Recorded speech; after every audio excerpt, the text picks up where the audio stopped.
What's up? It's Steph. We're back on Spotify with Steph's Rock Show. We've got comedian Luke Severeid. Did I say Yeah, it what's right? up, y'all? Yeah, you did. Yeah, you did. He was telling me he's Norwegian and talking about the past and just jumped on. So, okay, I love that you came up on my feed. You're coming to Sacramento very soon and Mhm, that you're a metalhead and a comedian. That's mhm. everything I love and enjoy. So, tell me about some of the metal bands that you like and that you listen to Oh, like currently or just overall? Like overall from the overall. past and currently. Usually, because a lot of times people like to ask like what your favorite band is, and I feel like that's such a like I've gone sort of through phases, but it's usually not like a this is the best band. I heard them when I was 14 and I haven't changed since. And you're like, all right, it's weird. Yeah. But I usually like to do the breakdown of like kind of the series of my evolution through it. Is that like Slipknot was big for me in like ninth grade. That was like one of the main, like if not the main first band that really like scratched the itch and made me go, oh, I want to hear people yelling at me in my headphones, please and thank you. That makes me calmer while also more excited at the same time. But it was like Slipknot, and then I got into Darkest Hour, and then evolved from that to like Between the Buried and Me, and then Every Time I Die I was big into them for a while there, and then I've kind of just been floating around, just like listening to whatever. I don't. It sounds very. I know this isn't the what most metalheads want to hear, but I just kind of like listen to the music and go, I enjoy it. And the idea of like elevating musicians to this absurd level just doesn't seem healthy to me in the same way that any sort of a comedian or any sort of celebrity. So I just kind of like listen to the music. Go, I'm like, oh, I'm digging Orbit Culture. Who knows how they are as people? Hopefully they're nice, but I'm not going to fanboy as much as I did in the past. Yeah. I've been reliving late 90s, early 2000s recently. I'm just going back into what I liked in middle school, and Mm. that's been fun. I heard too that if we like screaming and loud music, that means you had trauma when you were younger and you find comfort in the screaming. So, did you have like any like a rough childhood at all or a pretty good childhood? What a soft way to try to rummage around in my I'm curious. PTSD, my potential PTSD. Nah, I was fine. I mean, nothing crazy. I definitely think that is one explanation as to why someone would enjoy the that like level of intensity in their music. Um, I think I think also a lot of times people have, ADHD or they're anxious or just for whatever reason the way their brain is wired when something is happening so much, it scratches the itch. Like I think at least for me and the people I knew in my life growing up is that like part of why we enjoyed it is that there were so many different things happening at all time that you can't be distracted, like the tapestry of the music is like grab you, like vocals are trying to punch you in the face, the guitars are smashing, the bass is very intense, the drummer's doing a bazillion things, so there's always something to keep your attention. And I think that, at least my perception of it, I feel like that's more of a reason to enjoy metal music as opposed to just being like, I had a terrible childhood, I want to hear Jonathan Davis scream about terrible male figures in our lives. So, Luke, tell us when you first got into comedy and you knew, hey, this is what I want to do. I want to be a comedian. Well, the first time I ever got on stage was March of 2012 in Washington State, and I spent about 2 years before that just kind of writing in a notebook and figuring out some sort of excuse to not actually like hop on an open mic. But then that first time I went, hopped on stage, did a set, got those laughs, and I was like, all right, that's a nice drug my body just gave me. It's very validating to get strangers who you don't even know laugh at the thing. I'd done versions of that for years, but it's usually friends or coworkers or friends of friends.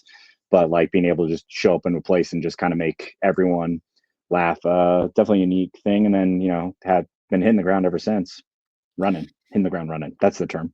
Yeah. How do you feel when you know you've got good material that's made people laugh in the past and there's some people in the audience, it's like a tough crowd and they're not reacting or laughing? Do you feel okay because you know it's made others laugh in the past, or does it really affect your mood while you're on stage? Well, it depends on how much that reaction is in a row, or also like how much that has happened while I've been going through that part of the country. Because I don't know if I'm sure you've noticed this, we're not exactly all on the same page right now, and Mhm. haven't been for a little bit.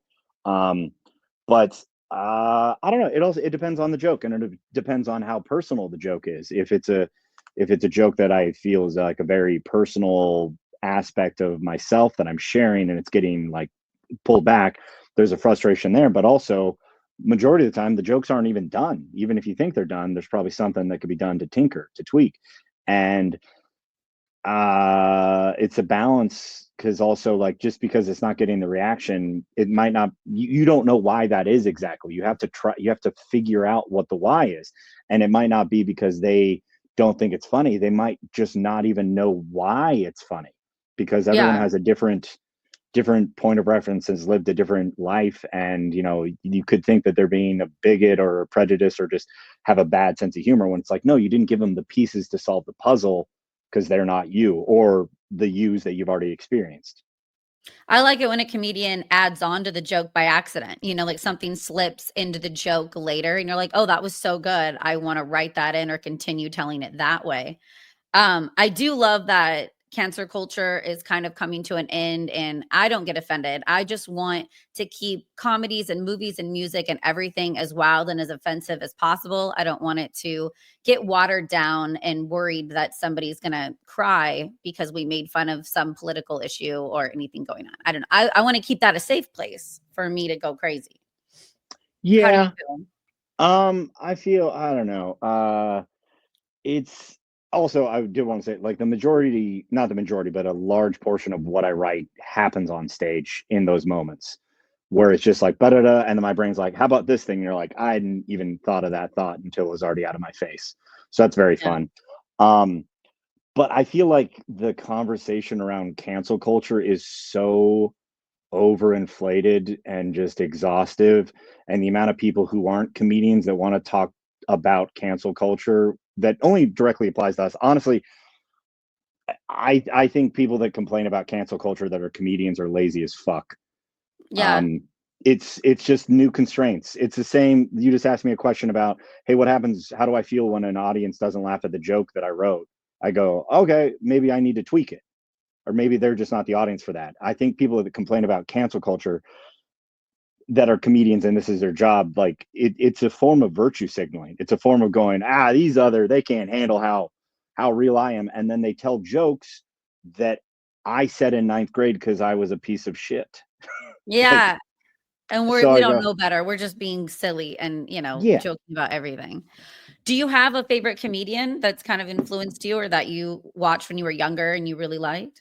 Well, Doug Stanhope was like the first comedian that I watched that I was like, oh, stand up can be that, because everything else that I consumed had been kind of, just Comedy Central made, like, edited for TV. So it's very, very neutered.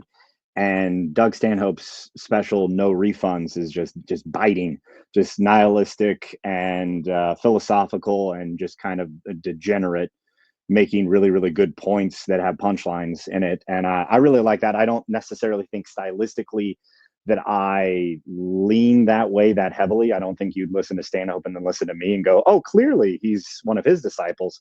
But I Yeah. do, I like I like bits that have like a point that is being conveyed, a point of view on the world or that specific subjects that's being discussed. Yeah. I started with South Park and I just loved Mm, they pushed all the boundaries and were crazy. And I was at that age where, fart jokes and puking on someone was still funny. yeah. What is your thoughts about I've noticed it's become a popular crossover. A lot of comedians are starting their own podcasts. Do you think it's a good idea? Would you ever start a podcast as well? Or how do you feel about that? I don't think it's a bad idea for. I think it's a great idea, especially if you already have the audience. I already have an online audience, and I'm sure they would appreciate if I did something like this more often. I just don't got the bandwidth to do it, to actually like set up the time, figure out the format, and then be willing to just share more of myself with Yeah. strangers, which is awesome that they would like to. I want to consume that, and you're like, all right, but I got 70 other jobs to work on. I don't think it's a bad thing. I think it's also, if the social media platforms are just a beast with a insatiable appetite for content, and the more things you put out there, the higher the likelihood of people being aware of what you're doing. So it's something that I should be doing, if I'm being honest. It's just, it's odd, especially with navigating music stuff, to everyone wants your opinion on something, and you're just like, I'm not an expert. I'm just a guy who likes to yell on stage.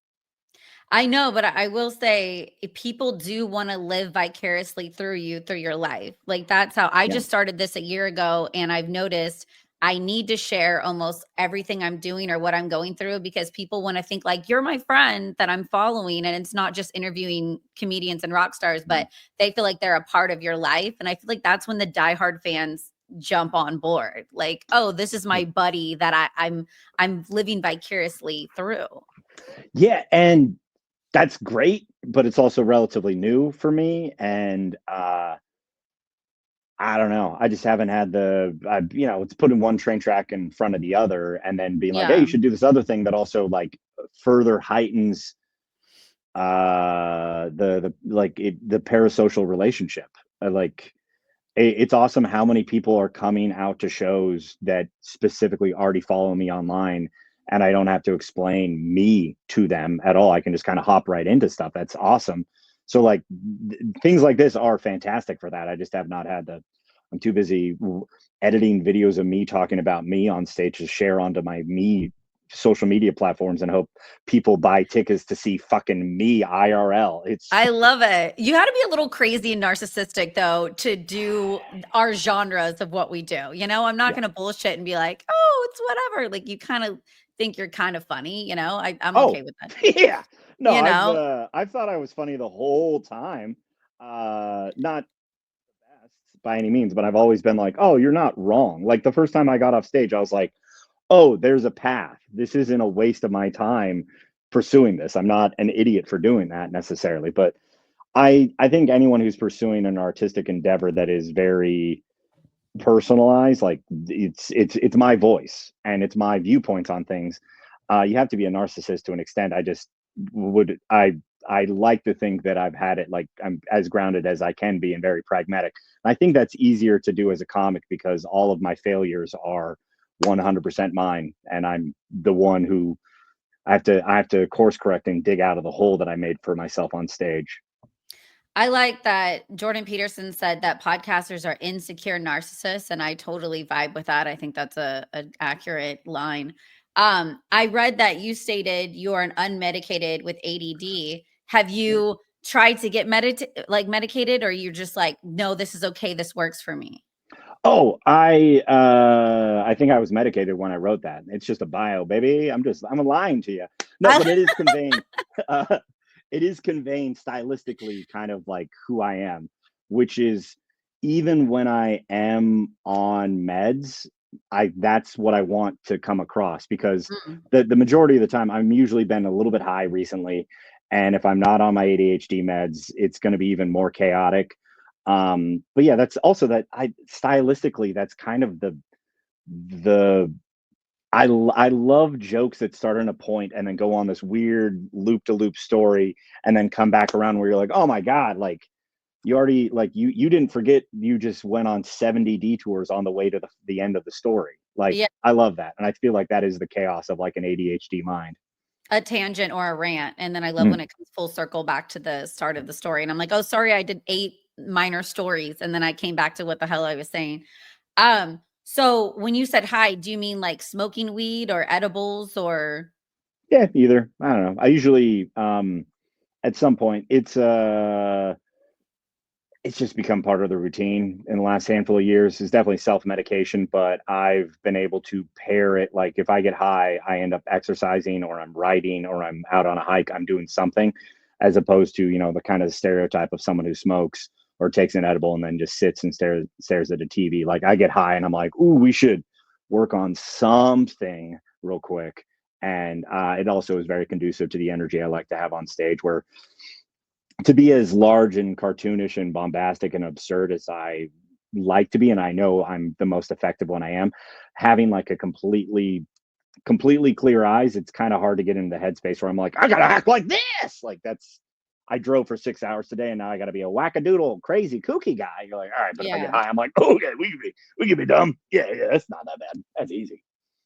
See, you get high and you're productive. I get high, I'm typical just stoner staring off Uh, into the wall, and it's okay, but I I don't get creative. Sometimes champagne and wine, though, that's my self-medication. I'll have, like, Okay. a bottle of champagne or a bottle of wine, and I'm like, "Ooh, I wanna write," or I wanna write my questions more when I'm a little bit Mhm. tipsy, but or I like whiskey, but I can't do too much whiskey anymore because I'll Yeah, a get on lot the of tour bus. a lot of whiskey doesn't seem like a good conducive to creativity.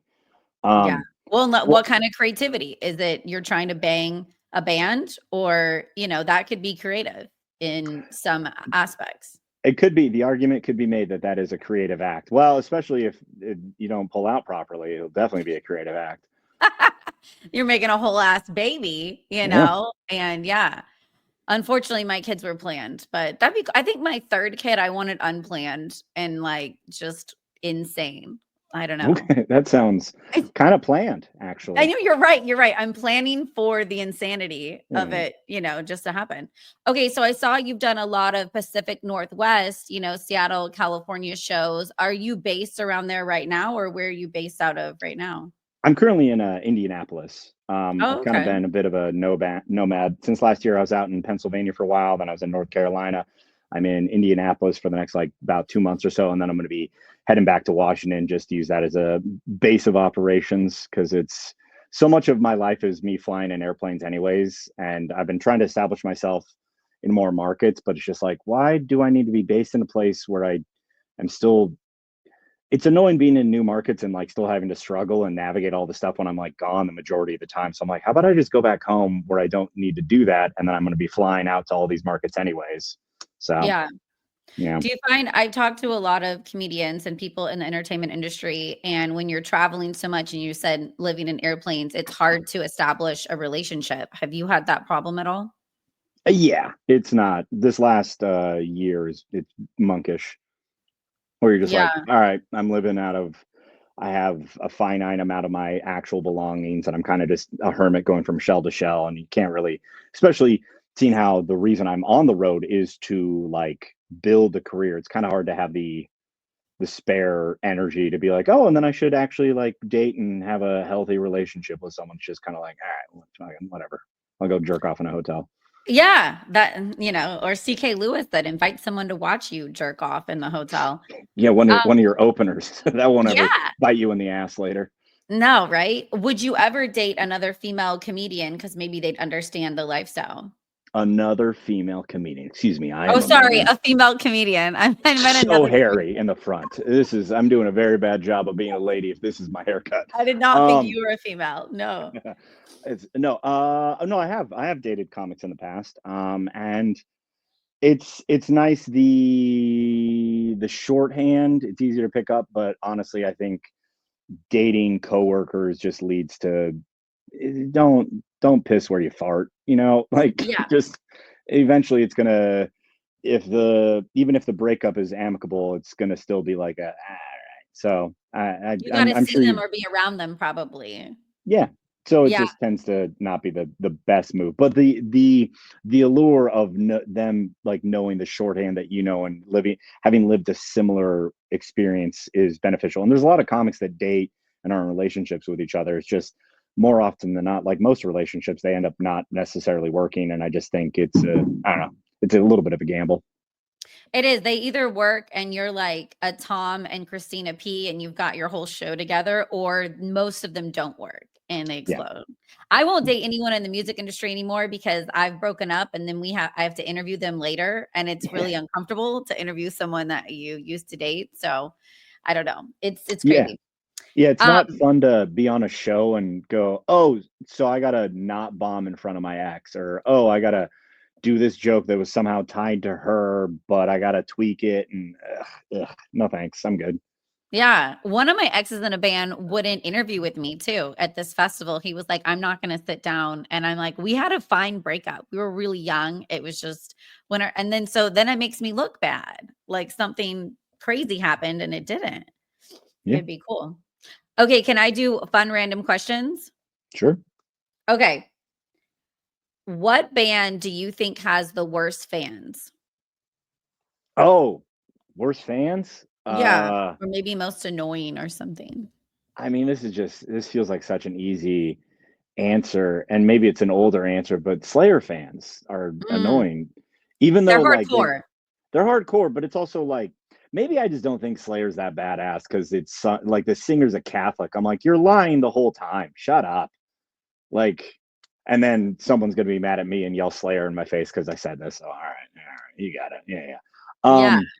But I honestly I haven't really thought about what who do you think who for in your opinion who's the most annoying So fan? recently I got attacked, and then it's not just me. Sleep Token, they're a newer band, Okay. and they're a good band. I'm not saying they're a bad band. The joke was they have the Stay or Gone single, and it was everywhere last year for a while. So I joked under one post, like, oh, this band and their one song, and their army just came for me hard. And then I didn't know that their army's like falling in reverse. Sleep Tokens fans are just, like Insane Clown Posse too. They're Mm, hardcore. And so I don't know. And I like niche bands that are underrated, like Alien Ant Farm and CKY and the skate culture bands from back in the day. So usually I'm not a fan of more mainstream bands. Not that I don't okay. appreciate their music though, and interview them, but the bands I like or Weird Al aren't as popular as other people. Okay. Yeah, I just haven't to be honest, I it's also a part of the reason I haven't really done a podcast is that I'm like I have to pay attention to so much more culture and consume it and then like give commentary on it and then wade through the weird potential bullshit backlash of it. Like Yeah. I enjoy Sleep Token, but their newest album I was like, wow, this is not anything new. Like there's a handful of songs where I'm like, good songs, but like 70% of the album is just more of things they've already done. And I posted something like on Threads about it, and a good amount of people were just like, and I was like, all Yeah. right, that's fine.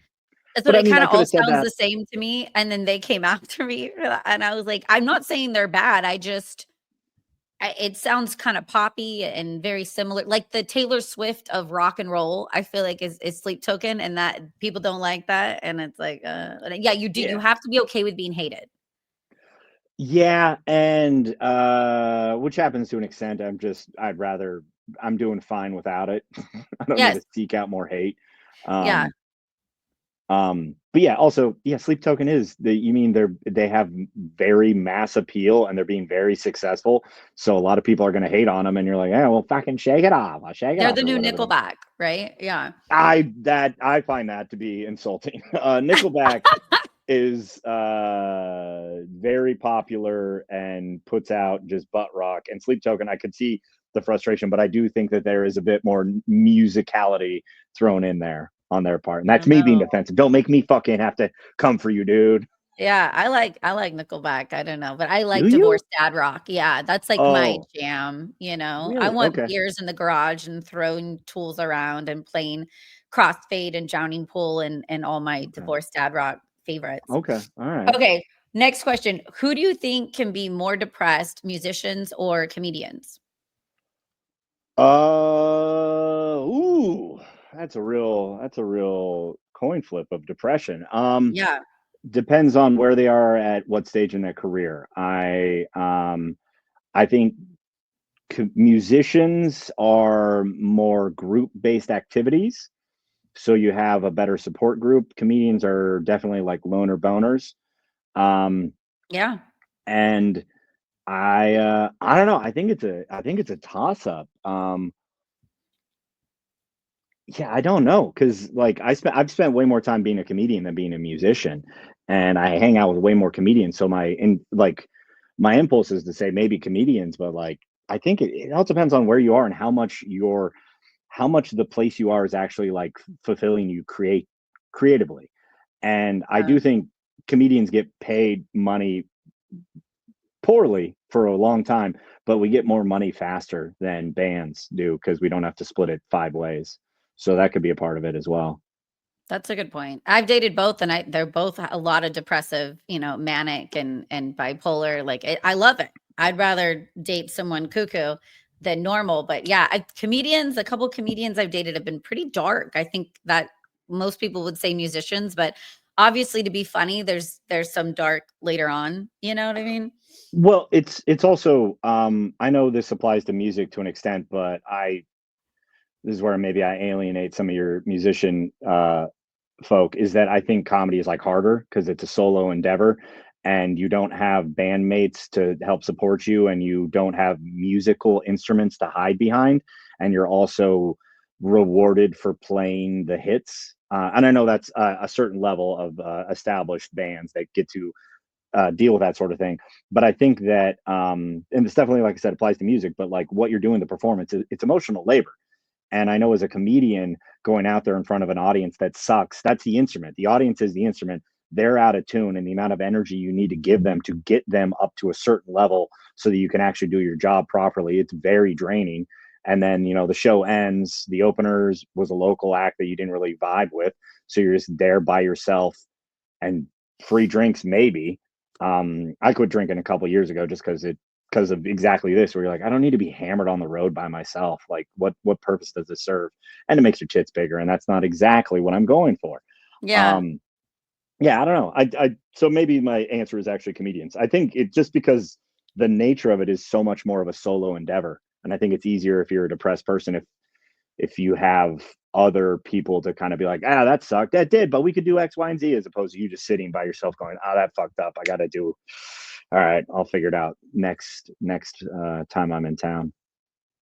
I never thought of it like that, and I agree. I think when all the pressure is on one person, it's a lot more stress on you to carry the show. I know I'm right now auditioning to get onto a group podcast because as Mhm. fun as this project has been by myself, I miss a morning show with 2 or 3 guys that I can Yeah, bounce ideas off, and I don't wanna kinda lead the whole show. It's a yeah. lot more than when I have 2 other coworkers that have questions with a guest, or current events and politics. With other 2, I like it when someone has a different frame of mind from me, so it's not just me talking into a mic of like, "This is my idea." Who cares? Like, I'd like to bounce things back and forth.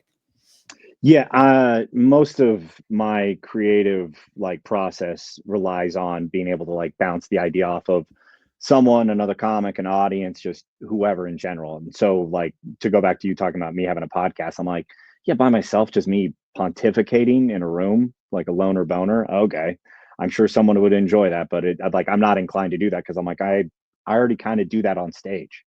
Yes. Yeah. No, you got to find a show. Get in where you fit Yeah. in. Okay. Random question next. What age did you lose your virginity? I think I just turned 19. So Interesting. You yeah, a little bit. waited. Yeah, I mean, sort of not totally by choice, but I wasn't fucking like, I gotta get fucking. There Yeah. wasn't hella bitches coming your way in high school, or did you have a Uh, stricter childhood? Fairly strict childhood. Yeah, not a lot of bitches, or maybe I was just very oblivious to the bitch. I don't need to say that repeatedly. Yeah, I just think I wasn't much of a I need to go get laid immediately kind of guy, and also just the neurotic. You know how brains are when you're like, someone's talking to me. What does this mean? I don't know what's going on. What's going on over here? And unless someone's like putting my dick in their mouth, I'd be like, I don't know if they even like me. That's a male thing, because I Mhm. most females get hit on, right? And, like, it's like, "Oh, they wanna fuck me." Most men don't get when a woman wants to fuck you, so I feel like the woman has to make the first move or things go smoother if the woman makes the first move. I mean, being aware of consent being presented earlier on makes you not have to be like, so how much of a weirdo do I need to seem like to? And growing up in Washington, definitely a more left leaning state. Culturally, I think it's more of like, hey, women get hit on a lot. Fucking dial it back. And then you're like, okay, so what do I actually do when I do like someone? And that's just its own little neurotic thing.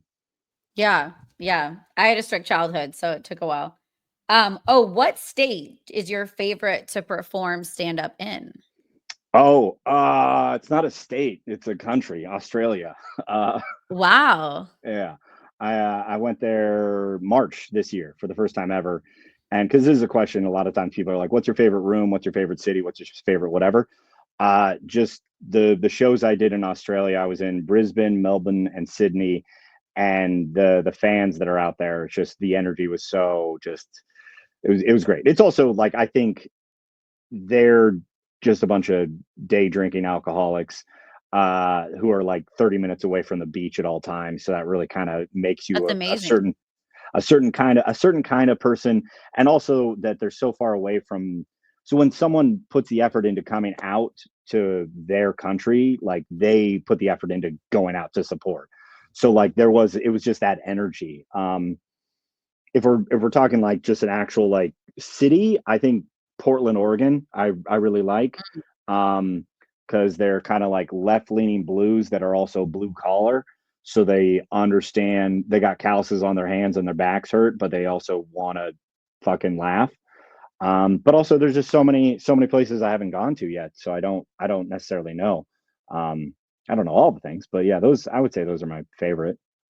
I love Portland. I've gone there a lot for music, and I don't know, I've never been to Australia. If I could get over the giant spiders and, like, fighting kangaroo videos, I'd like to one day and check it out, but I get why you can't be unhappy if you're close to the ocean and drinking in the day. You've gotta be Yeah, a happy person. yeah. If Um, you're angry, that's you, dude, not anything else. is there any topic that you don't find funny or you just won't joke at or laugh at another comedian joking about? Off the top of my head, no, and also just depends on what the angle is. Like that's also my frustration with cancel culture. It's like people being mad at jokes. It's like no, we're not. They're not mad at on the surface. It's being mad at jokes, but I think the underlying thing is like just being mad at tire jokes. Like I think Yeah, anything can be discussed. You just need to finesse it more. Um, yeah, honestly, I don't think any subject should be. I think yeah, it's really just in the way that it's presented, who is presenting it, how it's informed, and like what is the ultimate goal of the joke about it. I don't know. I just yeah, I don't think any subject. okay. And do you mosh? Not as much as I used to. And it's not by choice. I'm just not 25 anymore. I feel you. And I've fucked up my body by using it. And then I hop in a mosh pit and I'm like, cool, this just hurts. I'm not even getting my rage out. I'm just making it harder to sleep tonight. I've got my right hip hurts for 2 days, and I just slept wrong. I didn't do anything, I slept on it wrong, and I'm like, "Fuck." It's Yeah. happens. Okay, Yeah, so happens. tell us about your Sacramento date and plug anything and everything that's coming up. Ooh, okay. Let's see here. So Sacramento, I'm going to be at Laughs Unlimited. That's on May 22nd, 7 o'clock show. I would love anyone and everyone to come out. Please give me money. I mean, not directly to the club, and I'll be funny. I'll be funnier than I have been conversationally because I'll be saying things that I've already prepared. But I have a bunch of shows coming up. I got that, and then right after that, I have Salt Lake City. Then I have some stuff in Washington. I'm in Richland, Washington, then Portland, Oregon, then Kirkland, Washington, Burien, Washington, Tacoma, Washington. Then I have Columbus, Ohio, Cincinnati, Ohio. Then I also, what do I also have? I made them, I it's will really hard put to the remember. link down to your page, and I will tag you on Instagram so everyone can go and find you and follow you and go see you live. I'm really glad that you came across my feed, and thank you so Yeah. much for coming by Steph's Rock Show. Yeah. Thanks for having me. It was fun.